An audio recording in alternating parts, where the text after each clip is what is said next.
Coming up on this Monday edition of Newsline at noon, a deadly bomb attack on a Korean tour bus in Egypt kills at least 4, including 3 Koreans, and injures 14 others. With only 3 days left before the two Koreas' first family reunions in more than 3 years, a South Korean delegation is conducting a final checkup of the reunion site at the North's Mount Kumgang resort to make sure the 5-day event runs smoothly. Plus, calling man-made climate change a natural weapon of mass destruction. US Secretary of State John Kerry urges the international community to act together to prevent catastrophic consequences. These stories and more on Newsline at noon.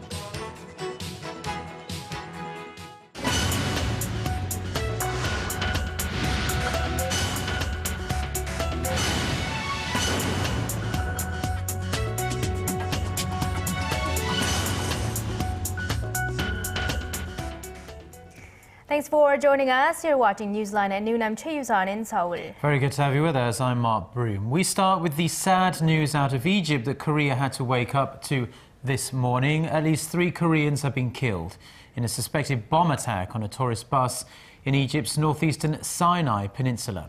And for more details, we have our correspondent Hwang Sang-hee on the line at Seoul's Foreign Ministry. Sang-hee, details are still emerging, but what is the latest we are getting? Yusan, Korea's Foreign Ministry confirmed that 4 people, including 3 Koreans and 1 Egyptian bus driver, were killed after an explosion ripped through their bus near a border crossing between Egypt and Israel on Sunday. The suspected bomb attack has also left 14 injured, and they're being treated at nearby hospitals. The bus was carrying 35 people, 32 Korean nationals from a church in Jincheon, Chungcheongbuk-do province, 2 Korean tour guides, and an Egyptian bus driver. They were waiting to cross the border to Israel after spending a night at Sinai when an armed man suspected to be in his 20s threw a bomb at the bus. The group was reportedly on a 12-day pilgrimage that included stops to Turkey, Egypt, and Israel. The Egyptian government is still working on the case, so we will have more details after the investigation. The Egyptian Prime Minister has declared the incident as a terrorist attack, although no group has stepped forward to take responsibility. And whether the attack targeted specifically at Koreans or at foreigners or at tourists remain unclear. Militants in Sinai have stepped up their attacks against the government forces in recent months after the army ousted President Mohamed Morsi last July. So, Sang-hee, how is Korea's Foreign Ministry responding to the attack? The Foreign Ministry has dispatched 8 officials in total from its embassies in Egypt and Israel to the site of the attack. The ministry also set up a task force team and held an emergency meeting at 1 a.m. Monday to collect details and to come up with countermeasures. A delegation from Korea has left for Egypt about an hour ago. And as the injured are currently having a hard time with communication at their hospital, the embassy has asked the Egyptian government to provide translators. Meanwhile, as part of preventive measures against similar incidents from recurring, the Foreign Ministry has asked all Korean nationals traveling in Egypt and its 4 neighboring countries, Israel, Jordan, Turkey, and Saudi Arabia, to return as soon as possible.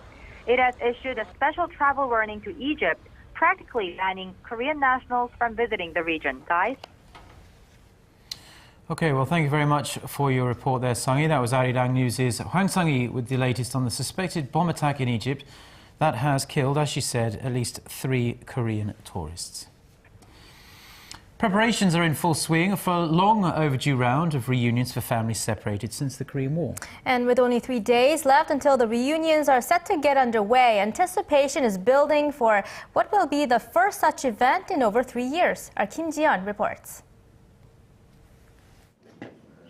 A 15-member South Korean delegation arrived in Mount Kumgang over the weekend to fine-tune the details for an upcoming round of reunions for families separated by the Korean War. The delegation, comprising officials from the Unification Ministry and members of the Red Cross, is hoping to ensure the reunion venue and accommodations are in good condition. We will do our best to make sure the family reunions proceed smoothly. The main concern is the weather. Snowplows have already removed most of the 2 meters of snow that fell at Mount Kumgang last week, but forecasters have issued a preliminary warning for another snowstorm this week. The delegation also submitted the final list of those participating in the reunions. On the first day of the event, 84 South Koreans will reunite with family in the north. 3 days later, 88 North Koreans will reunite with family members from the south. The two Koreas agreed last week to proceed with the reunions, despite an earlier demand by Pyongyang that the reunions could only happen if the South postponed an upcoming military exercise with the United States. Seoul has repeatedly stated that the reunions and the military exercises should be dealt with separately. If the reunions go ahead as planned, it will be the first such event in over 3 years. Ji-yeon, Arirang News. It's been a year in the making, and on Monday, a UN panel is set to conclude North Korea should face international punishment for its systematic abuse of its own people. According to reported leaks of its findings, the UN Commission of Inquiry on the North's human rights will say the regime has committed crimes against humanity and should be referred to the International Criminal Court in The Hague. North Korea has long been accused of grave rights abuses, ranging from holding hundreds of thousands of political prisoners in concentration camps to committing torture and public executions. Pyongyang has long denied the accusations. The commission will present its final report to the UN Human Rights Council next month. In a response to a media report of a possible Korea-Japan leaders summit next month, Korea's presidential office says no talks are currently underway for a meeting between President Park Geun-hye and Japanese Prime Minister Shinzo Abe. Speaking to reporters on Sunday, an official from Cheongwade said the two countries would first have to resolve a range of historical and territorial issues before their leaders can meet face-to-face. The comments came after Japan's Nihon Keizai Shimbun newspaper said Tokyo had high hopes for a leaders' summit with Seoul and that it would soon propose a meeting on the sidelines of next month's nuclear security summit in The Hague. The official, however, declined to confirm whether or not Seoul has received such a proposal from Seoul. Now, prosecutors here in Korea have reopened a case involving a Japanese rock band's defamatory comments about Korean victims of Japan's wartime sexual slavery. The Seoul Central District Prosecutor's Office has resumed its investigation into CDs and lyrics mailed to the so-called Comfort Women in February of last year. The package sent by the ultra-right-wing rock band Scramble contained lyrics and songs of death threats against the victims in which referred to the women as, quote, prostitutes. While the victims have since filed charges against the band, prosecutors were unable to successfully identify the senders and have formally requested the Japanese government's cooperation. It, however, remains uncertain whether Tokyo will respond to the request.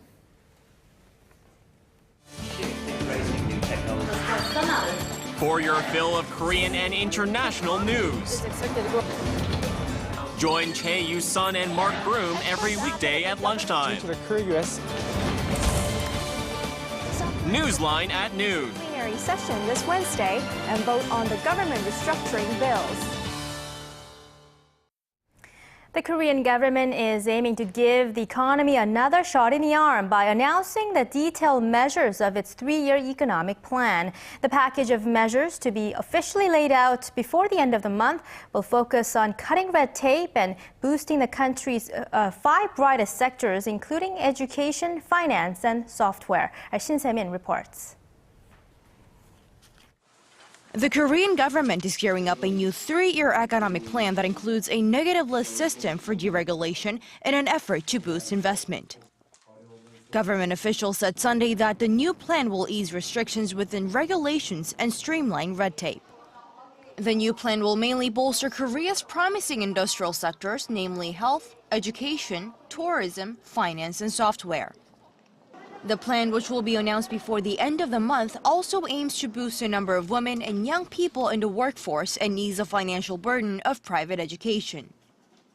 In an effort to raise the nation's slumping youth employment level, students not entering university will be able to receive vocational training. The government will also provide financial support to small and medium-sized media content developers to promote the sector as a high-valued industry. The government will also adjust underground economic activities, enforce strict taxation, and eliminate unfair business practices on smaller companies. Regarding the inter-Korean relations, the government is also looking to include reunification matters as part of the three-year plan. President Park Geun-hye has said her administration has set itself a 4-7-4 goal by the end of her term, which means 4% economic growth, a 70% employment rate, and an annual per capita income of around $40,000. Shin Se-min, Arirang News. 3 of the nation's largest credit card firms are being subject to a 3-month business suspension starting this Monday as punishment for the leak of millions of customers' financial data. The Financial Services Commission says KB Financial Group, Nonghyap Financial Group, and retailer Lotte Group have been banned from issuing new credit and debit cards or extending loans until May 16th. Existing customers will be provided with financial services as usual. The 3 firms estimate the business suspension will cost them a combined $1.9 billion in lost business. Tens of millions of cardholders were affected by last month's breach, the largest in the country's history. Maverick independent lawmaker Ahn Cheol-soo has a dream of shaking up Korean politics, and now his new party, which will officially launch next month, has a name: the New Political Vision Party. Officials say the name will officially be approved at a party meeting in Seoul on Monday afternoon, where Ahn and some 320 members will ready the groundwork for the party's launch. And supporters plan to establish a central steering committee, which will be the top body in making and handling decisions over the next few weeks. The former independent presidential candidate and his aides will also work on measures to boost party membership nationwide ahead of local elections in June. Korea's southern coast has been hit by yet another disastrous oil spill, this time in waters off the port city of Busan.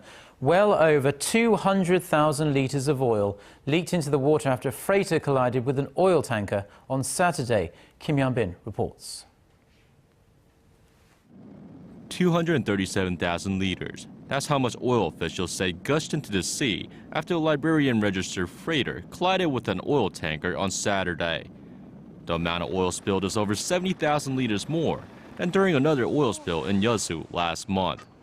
Over the weekend, the Coast Guard managed to place a 500-meter-long oil fence around the main spill to try and contain it, and chemical dispersants are being sprayed onto it.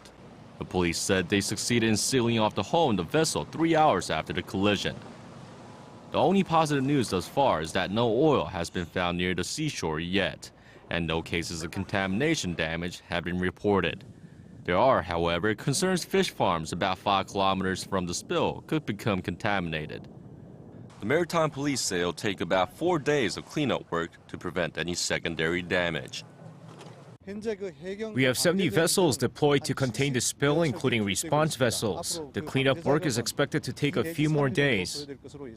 The Korea Coast Guard suspects poor weather conditions and high waves to be the main cause of the crash. But the maritime police say they'll launch a probe to determine the exact cause of the accident as soon as the cleanup work is finished.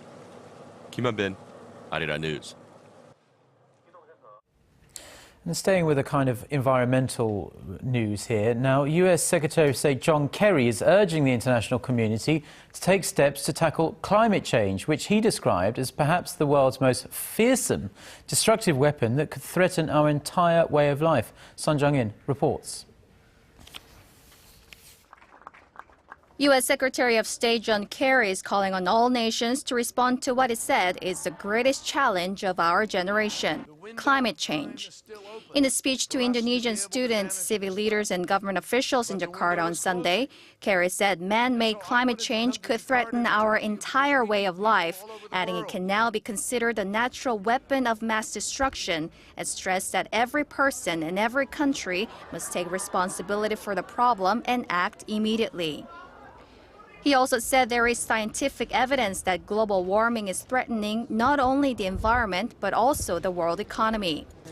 He outlined recent weather disasters, particularly flooding and typhoons in Asia, and their impact on commerce, agriculture, fishing, and daily life of billions of people. He added that warming sea temperatures could have a negative effect on Indonesia's fishing industry, while rising sea levels could put much of the country underwater. He cited a recent report by the UN's climate panel that said 95% of scientists are certain that humans have been the dominant cause of global warming since the 1950s. The report argued that greenhouse gas emissions will further contribute to the Earth's rising temperatures and changes in all aspects of the climate system. The solution, Kerry says, is a new global energy policy that shifts reliance from fossil fuels to cleaner technologies.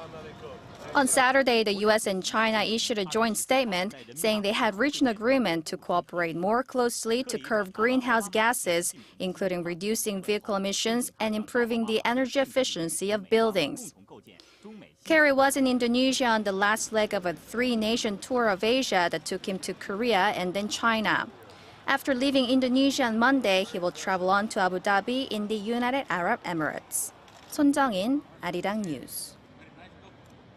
Now moving to Ukraine, where tensions appear to be easing somewhat. Anti-government protesters ended their near 3-month occupation of the city hall and other government buildings in Kiev on Sunday after the government agreed to their demands that jailed protesters be released. The building had served as the headquarters for anti-government protesters since November of last year, when the opposition began to call on President Viktor Yanukovych to step down. This after he announced Ukraine would maintain its traditional alliance with Russia over strengthening ties with the European Union. Under an amnesty law set to go into effect on this Monday, authorities will drop most criminal charges against activists involved in the sometimes deadly clashes with riot police. Korea's Cultural Ministry has selected this year's brands that best represent the Korean wave. They include the Korean language, the traditional song Arirang, and the popular sport of Taekwondo. The ministry hopes they will all promote the country's image and meet the growing international demand for all things Korean. Park Ji-yeon reports. The explosion of K-pop music and Korean dramas around the world has fueled surging interest among fans and students alike in learning the Korean language. In order to meet the rise in demand, the Ministry of Culture, Sports and Tourism announced that it would expand its support of overseas language and cultural institutes. The ministry said it would increase the total number of King Sejong institutes throughout the world, with a goal of reaching 180 branches by 2017. Named after the founding father of Hangul, the educational institutes were first launched by the government in 2005. In addition, Korean cultural centers will get a funding boost so they can plan routes in more foreign locations over the next 4 years. Meanwhile, the Hangul Museum, a national museum devoted to the Korean alphabet Hangul, will open in Yongsan, central Seoul this October. There is a great demand internationally to learn Korean. The waiting list for foreigners who want to learn Korean at cultural centers or King Sejong institutes is usually 3 months. In some cases, it's so popular that some people have to wait 5 months.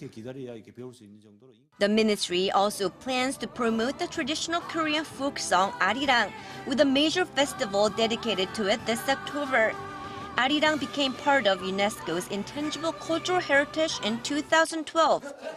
Korean martial arts is another area of focus for the government. The new Taekwondo-won Park in Jeollabuk-do Province will be holding its grand opening ceremony on April 24th, with its vast facilities dedicated to the education, training, and research of the popular sport.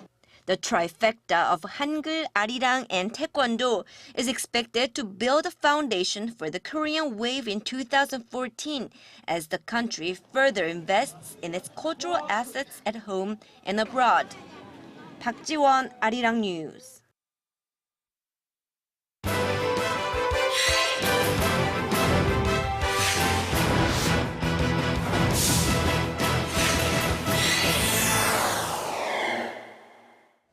And a good Monday morning to you all as we kick off the second week of our Sochi coverage with Ji-yeon's latest practice before she defends her Olympic title later this week. Now, while she spent some time rooting for the South Korean short track team over the weekend, she also spent time practicing on the main ice rink for the first time. And while the figure queen didn't like the ice conditions on the other ice rink, she stated that the main ice rink where she will compete later this week was very hard and was in good condition. She added that she saw a lot of the mistakes during the men's competition and was worried about the ice conditions, but was satisfied after her practice over the weekend. Meanwhile, she's set to have her short program on Thursday, followed by her free skating performance on Friday. Now, South Korean fans were introduced to a sport which really took off in popularity this year thanks to the recent success of the South Korean women's curling team. And despite their best efforts, they were mathematically eliminated from the Olympics. Now, going up against the 6th-ranked Denmark, the Korean women's curling team, who earned the nickname Curls Day, fell short, losing 7-3, leaving their record at 2 wins and 5 losses. And with the loss, they will not be able to advance to the next round, even if they win all their remaining round-robin matches. And moving over to the much-anticipated bobsledding event, where 2 Korean teams headed into their 2-person event earlier today. And the first race, the team of Won Yun-jung and Seo Young-woo finished 18th overall after coming in a time of 57.41 seconds, with Kim Dong-hyun and Chun Jung-rin finishing 25th with their final time at 57.78 seconds. And in the second race, they improved their time just a bit as Won Yun-jung and Seo Young-woo finished their second race in 57.20 seconds, with Kim Dong-hyun and Chun Jung-rin finishing at 57.76 seconds. Now, the final time after 2 races is good for 19th and 25th place overall, as Russia is currently in first place with a combined time of 1 minute 52.82 seconds. And moving over to the women's 1500-meter speed skating event, where the Dutch skaters proved once again that they're the best in the world when it comes to speed skating, as long as it's not the 500-meter speed skating event against Lee Sang-hwa. Now, on Sunday, the Netherlands finished first, second, and third after Joran Termors finished first with an Olympic record time of 1 minute 53.51 seconds for the gold medal, followed by Irene Wust in second with Lotte van Beek in third for the bronze. Meanwhile, the Korean skaters did their best as Kim Bo-eun finished 21st overall, followed by No Sun-young at 29th and Yan Chin-young at 36th overall. And shifting gears to the Alpine Ski Super G event, where Bodie Miller made history after becoming the oldest alpine skier to win an Olympic medal.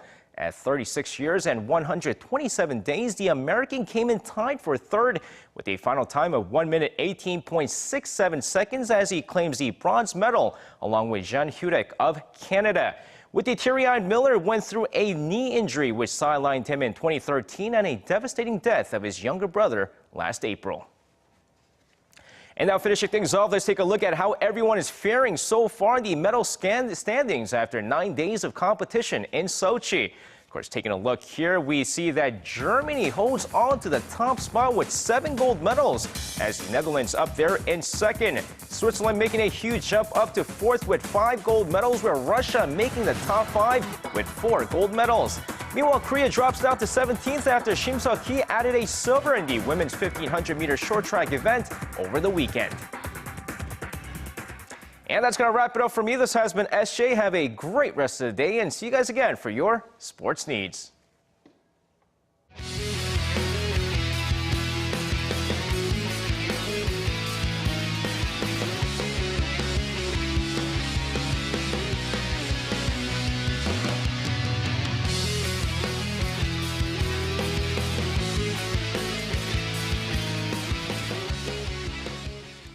Well, we've just heard about the Olympics there. Shame we have to wait till Kim Yeon really now for a medal chance for Korea. But we're going to find out what the weather like in Korea and also Sochi with our weathercaster Ji-yeon, who's standing by the Weather Center. Hello there, Ji-yeon. Good afternoon, Mark and Yusen, and hello to all our viewers.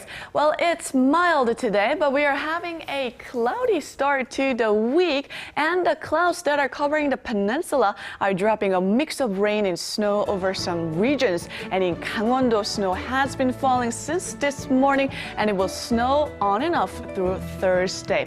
And it's going to snow about 50 centimeters of snow expected over the next 4 days. But other regions around the country are starting to transition to spring this week. Temperatures should be similar to a tad lower than today. And Sochi, which is hosting Winter Olympics, will also have a cloudy day with passing showers and high of 11 degrees Celsius today. With that, here are the readings for Korea. The afternoon high in Seoul and Busan will be at 9 degrees Celsius, while Daegu and Gwangju should see a high of 8 and 6 respectively. Now let's see how other regions are looking. It looks like Jeju will climb up to 10, while the top temperature on Mount Kumgang will be at -8. Now that's all for me today, and let's send it back to Mark and Yusan in the studio. Okay, well, thank you very much for the weather there, Ji-yeon. And those are the stories we're following on this Monday. And join us again tomorrow right here for NEWSLINE at noon.